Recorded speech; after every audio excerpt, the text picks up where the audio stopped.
मला आज पार्लरला जायचं होतं, मग मी आज पार्लरमध्ये गेले. मैत्रिणीचंच पार्लर आहे. तिथे मी गेले तर तिचं थोडंसं कस्टमर चालू होतं आणि मग तिथे आलेल्या ह्या छोट्या बाळाची मी खूप वेळ गप्पा मारल्या.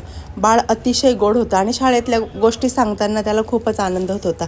त्याच्याकडे हे छोटं टॉईज होतं, त्याच्या फोनचं कवरचं टॉईज आणि त्याच्या हातात असलेलं टॉईज ते खूप छान होतं. मग ते मला खूप वेळ दाखवत होतं.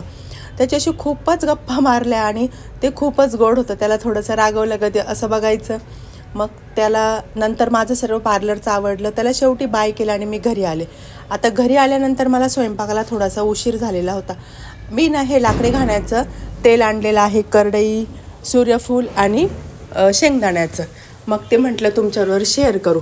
आता मी इथं ना वांग्याचे काप करत होते. वांग्याचे अर्धे काप करून झालेले होते, पण स्वयंपाकाला उशीर झालेला होता म्हणून मी तुमच्याबरोबर पूर्ण रेसिपी शेअर केली नाही. तर आता मी इथं पूर्वतयारी दाखवली आणि इथे बघा हे काप आहे ना, मी सर्व मसाला लावून घेतला, रव्यात ते बुडवून घेतले आणि त्यानंतर ते फ्राय करायला ठेवले. फ्राय करून झाल्यानंतर ते असे काहीसे दिसत होते. हे मी फर्स्ट टाईमच ट्राय केलेले होते, पण खूपच कुरकुरीत आणि छान झालेले होते.